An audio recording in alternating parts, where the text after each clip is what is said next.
नमस्कार, आप देख रहे हैं आरएनआई न्यूज। मैं गुफरान खान। पश्चिमी यूपी की 11 जिलों की 58 सीटों पर मतदान हो चुका है। और क्या था पश्चिमी यूपी का मिजाज, और कई जगहों से ईवीएम खराब होने की शिकायतें भी आई थी। इसी मुद्दे पे हम बात करेंगे। मेरे साथ मेरे सहयोगी आगरा से शिव कुमार हैं और अलीगढ़ से खालिद मुस्तफा। पहला सवाल मेरा शिव कुमार आपसे है। ये ईवीएम का काफी शिकायत हुई थी, क्या मसला है वहां पर और कितनी प्रतिशत वोटिंग हुई है आगरा में? जी गुफरान, अगर आगरा में वोटिंग प्रतिशत की बात की जाए जी तो 60.23% जो है मतदान हुआ है ताजनगरी जी आगरा में। आगरा जी की 9 विधानसभा की बात की जाए तो जी 60.23% चुनाव हुआ है। 9 विधानसभाओं पर 107 प्रत्याशी मैदान में थे। जी और आपको बता दूं, वहीं अगर अलग अलग विधानसभाओं की बात की जाए तो अलग अलग जी विधानसभाओं पे सबसे ज्यादा जो मतदान हुआ है वह 68% हुआ है एदमातपुर विधानसभा से। जी उसके बाद जो आगरा कंटोनमेंट है, छावनी है, वहां से 56% हुआ है। और आगरा दक्षिण पर 57.58% हुआ है। आगरा उत्तर की बात की जाए तो 56.40% जी हुआ है। जी जी और आगरा ग्रामीण की बात की जाए तो 62% हुआ है। जी आगरा फतेहपुर सीकरी की बात की जाए तो 64% हुआ है। खेरागढ़ की बात की जाए तो 64.73% हुआ है। और फतेहाबाद की बात की जाए तो 59.2 हुआ है प्रतिशत चुनाव। जी वहीं वहां की बात की जाए तो वहां पर 58.01% चुनाव हुआ है। मतलब जी जी ऑल ओवर 9 विधानसभा सीट की बात की जाए तो वहां पर 60.23% चुनाव हुआ है। वहीं ईवीएम की बात की जाए तो चुनाव के बाद ही दो प्रत्याशियों ने आरोप लगाए हैं चुनाव जो ईवीएम घोटाले को लेकर। जी बेसिकली जो सबसे पहले ग्रामीण की बात कर लेते हैं, आगरा ग्रामीण विधानसभा पर कांग्रेस के प्रत्याशी हैं उपेंद्र सिंह। जी और वहीं भाजपा की प्रत्याशी हैं बेबी रानी मौर्य, जो उत्तराखंड की जो राज्यपाल भी रह चुकी हैं और अभी भाजपा की राष्ट्रीय उपाध्यक्ष भी हैं। तो जी उन्होंने जो है उपेंद्र सिंह ने आरोप लगाया है ईवीएम को लेकर। जब ईवीएम लॉक्ड होती है तो स्ट्रांग रूम के अंदर उन्हें जी कोई भी अपने जो एजेंट है उसको सूचना नहीं दी गई लॉक करने से पहले। और वहीं एक सीसीटीवी का वायर निकलते हुए उनका एक वीडियो भी है उनके पास। ऐसा आरोप लगा रहे हैं उपेंद्र सिंह कि कहीं ना कहीं धांधलेबाजी हुई है। ये जो सीसीटीवी का वायर जो निकला हुआ है वह जी कहीं ना कहीं गड़बड़ी की ओर इशारा कर रहा है। जी और उपेंद्र सिंह ने आज प्रेस वार्ता करते हुए एसडीएम को एक पत्र भी लिखा है, चुनाव आयोग को भी उसमें पत्र लिखा है। और जितने भी जी प्रशासनिक अधिकारी हैं उन पर आरोप लगाते हुए उन्होंने कहा है कि धांधलेबाजी हुई है, ईवीएम को लेकर धांधलेबाजी हुई है। वहीं दक्षिण की सीट की बात की जाए जी तो दक्षिण पर जो है भाजपा के 2 बार के विधायक रह चुके योगेंद्र जी उपाध्याय दोबारा प्रत्याशी हैं। और जी वहीं बसपा से जो प्रत्याशी है वो रवि भारद्वाज, एक नया युवा चेहरा है। जी रवि जी भारद्वाज ने एक आरोप लगाया है कि जो जी जहां पर पोलिंग बूथ था वहां पर एक जो महिला एजेंट थी उसने अपने पति को बुलाकर फर्जी मतदान कराया है भाजपा नेता के साथ। ऐसा जी आरोप है रवि भारद्वाज का। तो कहीं ना कहीं चुनाव के बाद आरोपों का जो है दौर शुरू हो चुका है। ईवीएम जी घोटाले को भी लेकर जो है प्रत्याशियां अपनी अपनी शिकायत दर्ज कर रहे हैं। और कहीं ना कहीं धरने पर भी बैठते हैं आज तो कांग्रेस के जो ग्रामीण प्रत्याशी हैं जी उपेंद्र सिंह। सवाल मेरा खालिद मुस्तफा आपसे है। अलीगढ़ का क्या हाल रहा इस बार? कितने प्रतिशत वोटिंग हुई और कैसा वहां का मिजाज था अलीगढ़ का? देखिए, ओवरऑल यहाँ पर जो 7 विधानसभा है अलीगढ़ के जी अंदर, 70, 71, 72, 73, 74 और 75। तो जी यहाँ पर खैर है, इगलास है, बरौली है, अतरौली है और शहर की और एक कोल की सीट है। तो इसके अंदर अगर हम ओवरऑल अगर देखा जाए तो 60% का वोटिंग ओवरऑल 7 विधानसभा में रही। कहीं 60 रही, कहीं 62 रही, कहीं 63 रही। सिविल लाइन और कोल की में जो फर्क रहा वो थोड़ा सा ही फर्क रहा 11 पॉइंट का। बाकी सब एक ही 63% के आसपास रही। तो इसमें अगर देखा जाएगा तो इसमें समाजवादी पार्टी जो है लीड करेगी। अच्छा और बाकी अच्छा शिव कुमार, मेरा आपसे ये सवाल है। ये बीजेपी की तरफ से बात उठी है कि उन्होंने काफ़ी सेंधमारी की। अगर पश्चिमी यूपी की बात करें तो यहाँ पर किसान आंदोलन काफ़ी प्रभावी रहा। और सपा आरएलडी का गठबंधन था, तो आरएलडी का वोट बैंक भी जाट वोट बैंक पे वो चुनाव लड़ते हैं। और पश्चिमी यूपी में जाटों की एक बड़ी आबादी है। तो अगर ये सेंधमारी होती है तो कितनी मुश्किल ना हो जाएगी सपा की? देखिए, गठबंधन को कहीं ना कहीं फर्क तो इसका बिल्कुल पड़ेगा। और जी मैं आपको एक चीज बता दूं, जहां सूत्रों से पता चल रहा है कि जी अखिलेश यादव का जो आरएलडी से गठबंधन का जो एक तरीका है, वो सबसे बड़ा जाट वोट बैंक को ही लुभाने का है।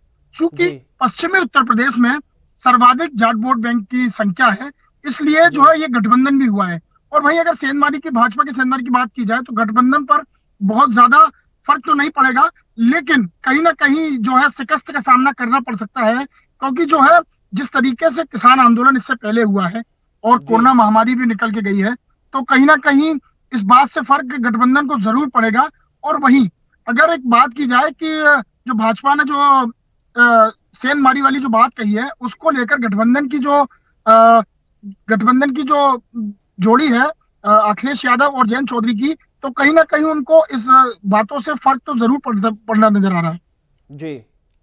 खालिद मुस्तफ़ा, अगर आपसे ये सवाल समझें कि अलीगढ़ में कितना बिखराव हुआ है, कितनी भाजपा ने सेंध मारी, अगर वो उसमें कामयाब हुई तो क्या माहौल है वहां का? अगर ऐसा हुआ तो क्या हो सकता है? देखिए, इस बार लोगों ने बहुत ही समझदारी का सबूत दिया है।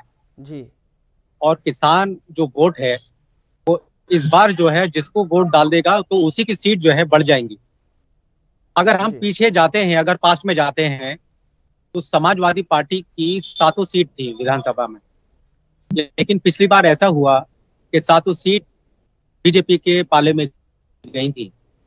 लेकिन इस बार जो वोटिंग हुई है, तो इस बार समझदारी के साथ लोगों ने वोटिंग करी है। अगर हम कोल की बात करते हैं, जी तो मुस्लिम कम्युनिटी के लोगों ने बहुत जी तादाद में वोटिंग कोल में और सिटी के अंदर की है। जी तो मेरे ख्याल में ये 2 सीटें ऐसी हैं जिसमें जफर आलम 76 से और कोल से अज्जू इशाक हैं। तो इनको वोट इतना परसेंटेज मिल गया है, तो मेरे ख्याल में शायद इनको बीजेपी को हराना मुश्किल होगा। और ईवीएम मशीन ये तय करेगी कि जीत किसकी हुई है।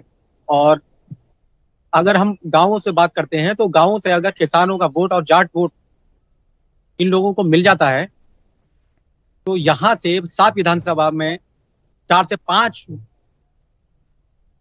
समाजवादी पार्टी को सीट मिलने की उम्मीद है। अच्छा। जी जी मेरा आपसे सवाल है शिव कुमार, जैसे कि भाजपा हमेशा से ये उठाती रही मुद्दा कि वो सुरक्षा के नाम पे चुनाव लड़ रहे हैं, और पश्चिमी यूपी पे खासतौर से किसान आंदोलन प्रभावी रहा, लेकिन भाजपा ने हमेशा सुरक्षा का मुद्दा उठाया। इसीलिए भाजपा ने कैराना सीट पे का भी जोर दिया और लगातार उसका जिक्र भी करते रहे। तो क्या वो सुरक्षा के मुद्दे पे कामयाब हो पाए हैं या किसान आंदोलन ही प्रभावी रहा?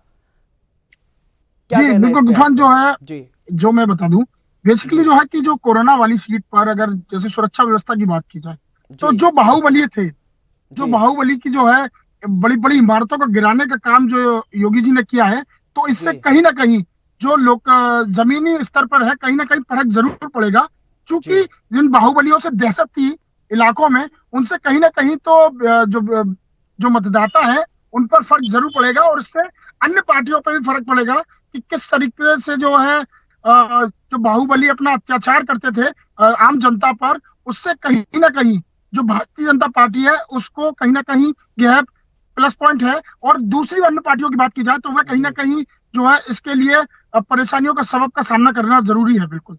जी। अच्छा, ये जो बाहुबली जितने भी ज्यादातर पूर्वांचल से आते हैं, तो अभी पूर्वांचल का मतदान होना बाकी है। तो इधर किसान आंदोलन प्रभावी रहा, तो क्या इधर वाला आंदोलन है जिस तरीके से पूर्वांचल के जो बाहुबली एक तरीके से मुद्दा है वो पश्चिमी यूपी में थोड़ा सा असर रहा, क्या ये मुद्दा वहां पे असर होगा पूर्वांचल में किसानों का? देखिए, पूर्वांचल की बात की जाए तो पूर्वांचल जो है योगी जी जी का गढ़ माना जाता है। जी योगी जी का गढ़ माना जाता है पूर्वांचल। तो वहां सिर्फ और सिर्फ जो बाहुबलियों की जो बड़ी बड़ी जो इमारतें थी, बड़ा बड़ा जी गढ़ था, वो सब जी तोड़ने का काम जो है योगी जी जी ने किया है। तो इससे कहीं ना कहीं जी भाजपा सरकार को समर्थन मिलेगा जनता का, और कहीं ना कहीं जो अन्य सरकार है उनको जो है इससे कहीं ना कहीं बहुत ज्यादा प्रभावित होगी वो सरकार है। क्योंकि सबसे बड़ी बात तो यह है कि जिस तरीके से जो है पूर्वांचल की हम बात कर रहे हैं, तो पूर्वांचल जो है योगी जी का गढ़ माना जाता है। जी क्योंकि गोरखनाथ के मठ से जो आते हैं, योगी जी जी आते हैं, वो पूरा पूर्वांचल एरिया है। तो कहीं ना कहीं जो है वहां पर किसान का जो मुद्दा है वो इतना ज्यादा हावी नहीं रहेगा। जो बाहुबलियों की इमारतें गिराने का जो मुद्दा है वो जमीनी हकीकत तक भाजपा को जरूर फायदा पहुंचाने का काम करेगा। जी। क्या खालिद मुस्तफा, आपका क्या कहना है इस मुद्दे पे? जनता तय करेगी कि इसमें जी कौन लोग सत्ता से उनको चाहते हैं और सत्ता से हटाना चाहते हैं। सबसे बड़ा रोल जो है वो किसान इस बार तय करेगा कि किसान किसको चाहता है और किसको उत्तर प्रदेश का मुख्यमंत्री चाहता है। क्योंकि क्योंकि अग, जितने भी सी वोटर सर्वे आए वो पश्चिमी यूपी पे तो एक तरीके से गठबंधन को बढ़त दिखा रहे थे, लेकिन पूर्वांचल में आज भी भाजपा का दबदबा सी वोटर के जरिए वो सब सामने आया था, क्योंकि मोदी जी का संसदीय क्षेत्र है, योगी जी का गृह क्षेत्र है, तो एक तरीके से ये प्रभावी चीजें रही हैं। सी वोटर भी इन चीजों को दिखाते रहे, क्योंकि पश्चिमी यूपी में किसान आंदोलन हावी रहा है। तो क्या क्या लगता है, पूर्वांचल अगर पश्चिमी यूपी में इन्होंने सेंध मारी और पूर्वांचल जिस तरीके से सी वोटर सर्वे आया, तो क्या लगता है उसके बाद क्या हो सकता है देखिए इस पूरे बार यूपी जो में? लोग पूरा यूपी का अगर हम ओवरऑल अगर हम बात करते हैं तो इस बार सरकार की तब्दीली चाहते हैं। जी और उत्तर प्रदेश के अंदर लगातार जो दो सरकार एक साथ नहीं आई, कभी भी यह इतिहास रहा है। एक बार आई है जरूर, लेकिन हर बार तब्दीली होती है हर 5 साल के बाद। चाहे वो इस बार त्रिकोण सरकार बनने की उम्मीद मुझे लग रही है कि मुझे जहां तक लगता है कि कोई भी इस बार सरकार जो है फुल बहुमत के साथ नहीं आएगा। जी चाहे उसमें बीजेपी हो, बहुजन समाज पार्टी हो, चाहे वो कांग्रेस हो, तो त्रिकोण ये इस बार सरकार बनेगी। और इस बार जो बीजेपी की जो हुकूमत होगी वो फुल मेजोरिटी के साथ नहीं बनेगी। जहां तक लोगों के अनुमान लगाए जा रहे हैं और बाकी लोगों से बात हुई है, अलग अलग जगहों पर जाके हमने कवरेज किया, तो लोगों से पता चल पा रहा है कि 150 सीट पे बीजेपी सिमटने की उम्मीद लग रही है। इसका फायदा 100 सीटों का जो पिछली बार नुकसान समाजवादी पार्टी को हुआ था, इस बार उसको फायदा 100 से 150 सीटों पर होगा और बीजेपी इस बार अपनी सीटें घटाएगी और कांग्रेस की सीटें इस बार बढ़ेंगी।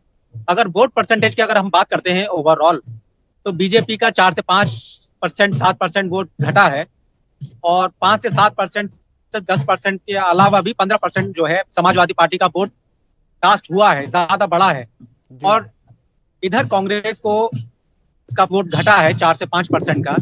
तो जितना भी बीजेपी का अगर नुकसान हुआ है और कांग्रेस का अगर नुकसान हुआ है, तो उसका फायदा समाजवादी पार्टी को दिखता नजर आ रहा है। और इस बार अगर सूबे में सरकार होगी तो ये अनुमान लगाए जा रहे हैं कि समाजवादी पार्टी इस पर तख्त नशीन होगा और आगे आने वाले वक्त के अखिलेश यादव भी मुख्यमंत्री होंगे। अच्छा, तो जिस तरीके से खालिद मुस्तफ़ा ये बता रहे हैं शिव कुमार कि सीटें कम हो सकती भाजपा की, क्या लगता है आपको जमीन पे ऐसा है? जी बिल्कुल, कहे पूर्ण बहुमत की, बिल्कुल खालिद भाई ने बिल्कुल सही बोला कि पूर्ण जी बहुमत की सरकार तो किसी की भी नहीं बनेगी। इस जी बार जो है सीटें तो घटेंगी, जो जितनी भी विधानसभा है उनकी सीटें तो घटेंगी। कहीं ना कहीं जी इस बार जो है, अगर पूर्ण बहुमत जैसे कहते हैं ना हवा चलने वाली बात, तो इस बार मोदी लहर तो नहीं है बिल्कुल भी। जी कि जिस तरीके से कि पूरी की पूरी आगरा की बात कर लें, अलीगढ़ की बात कर लें, कि पूरी की पूरी विधानसभाओं पर भाजपा का ही कब्जा हो गया था, लेकिन इस बार ऐसा नहीं है। इस बार जो है जनता को एक अलग ही तरीका निकाल के देगी। कहीं ना कहीं जो पूरी वोट है वो एक तरफ तो नहीं जाने वाला। इससे कहीं ना कहीं एक तरफ तो सरकार बनना बिल्कुल ही वो नहीं है, बहुमत की सरकार तो नहीं बन पा रही है। ये जनता की जमीनी हकीकत है, क्योंकि जी जनता से जो लोगों बात की जा रही है, तो जनता का साफ तौर से कहना है कि इस बार कहीं ना कहीं जो गठबंधन है उसकी अभी जो है अखिलेश की जो कुछ सीटें हैं वो भी बढ़ेंगी, और कांग्रेस का जो वोट बैंक है वो भी कहीं ना कहीं उभरता हुआ नजर आ रहा है। मैं आपको बता दूं, आगरा की अगर बात कर ली जाए जी तो आगरा में कांग्रेस का बिल्कुल भी वजूद नहीं है। लेकिन जी जब खेरागढ़ की आखिरी रैली देखी गई, जो खेरागढ़ से प्रत्याशी है रामनाथ चक्रवार, तो वहां कहीं ना कहीं उस रैली को अपार रैली के तौर पर माना गया। तो जी वहां पे भी फर्क पड़ा, मतलब एक सीट जो है कांग्रेस के पाले में जा सकती है। तो जी कहीं ना कहीं जहां कांग्रेस का वजूद ही नहीं था, वहां से अगर एक सीट कांग्रेस निकाल रही है तो कांग्रेस की सीटों पर बढ़ोतरी जरूर होगी। वही जी भाजपा पूर्ण बहुमत से सरकार तो इस बार नहीं बना रही, ये ऐसा कहना जनता का है। और गठबंधन का भी जो अगर बात कर ली जाए, क्योंकि गठबंधन भी जो है अपनी पूर्ण तैयारी में लगा हुआ है, पूर्ण सारी चीजों जी में करा हुआ है। वही मायावती ने तो पहले ही बयान दे दिया है, जो बसपा सुप्रीमो है, कि जी अगर कैंडिडेट हारता हुआ नजर आ रहा तो भाजपा को समर्थन करिएगा। ऐसा कुछ जी उन्होंने अंदरूनी बयान जो दिया है, तो इससे कहीं ना कहीं फर्क तो जरूर पड़ेगा, लेकिन पूर्ण बहुमत की सरकार बिल्कुल नहीं आ रही है। जी जी जी, बहुत बहुत शुक्रिया आप दोनों लोगों का। आपने बहुत विस्तार से बताया। इसके लिए बहुत बहुत शुक्रिया। लेकिन अभी यूपी के पूर्वांचल का मतदान होना बाकी है, पश्चिमी यूपी में मतदान हो चुका है। ये तो जनता जनार्दन ही तय करेगी कि यूपी का ताज किसके सर चढ़ेगा, यह भी देखना बाकी है। आप देख रहे थे RNI न्यूज़, मैं गुफरान खान।